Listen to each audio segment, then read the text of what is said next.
किए अमित उपदेश जहाँ तहाँ लोगन मुनि वरनहा। धीरज धरई नरेश कहऊ वशिष्ठ विदेह सना। जासु ज्ञान रवि भवन सिनासा वचन किरण मुनि कमल विकासा। तेकी मोह ममता निहराई सिया यह सिया राम स्नेह बढ़ाई। विषय साधक सिद्ध सयाने त्रिविध जीव जग वेद बखाने।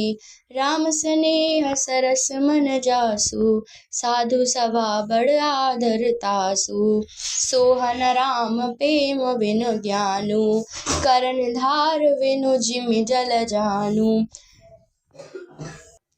मुनि बहुविध विदेहु समुझाए राम घाट सब लोग नहाए। सकल शोक संकुल नर नारी शोभा सरु बीतेहु बिनु चारी। बिनु बारी पशु खग मृग न कीन आहारु। प्रिय परिजन कर कौन विचारु। दो समाज निमिराजु रघुराजु नहाने प्रात। बैठे सब वट विटप तर मन मलिन कृस गात।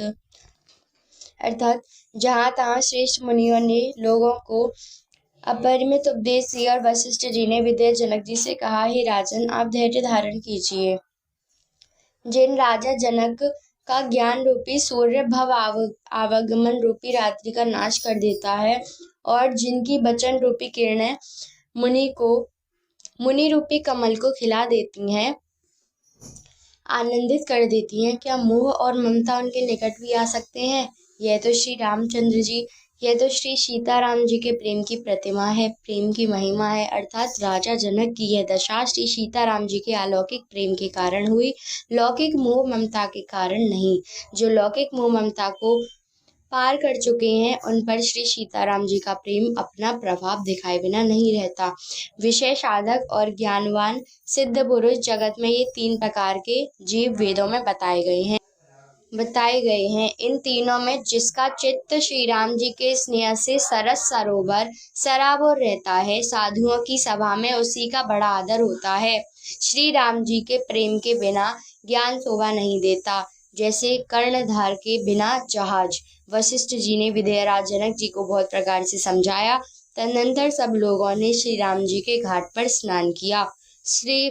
स्त्री पुरुष सब शोक से पूर्ण हो गए। वह दिन बिना ही जल के बीत गया। भोजन की बात तो दूर रही, किसी ने जल तक नहीं पिया। पशु पक्षी और हिरणों तक ने कुछ आहार नहीं किया। तब प्रियजनों एवं कुटुंबियों का तो विचार ही क्या किया जाए। निमिराज जनक जी और रघुराज रामचंद्र जी तथा दोनों ओर के समाज ने दूसरे दिन सवेरे स्नान किया और सब बढ़ के वृक्ष के नीचे जा बैठे। सबके मन उदास और शरीर दुबले हैं। जो दशरथ जी की नगरी अयोध्या के रहने वाले हैं और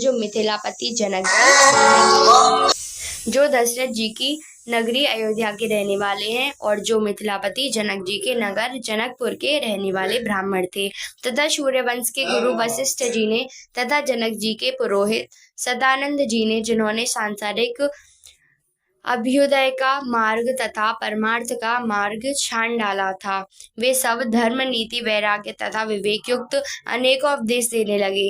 विश्वामित्र जी ने पुरानी कथाएं इतिहास कहकर सारी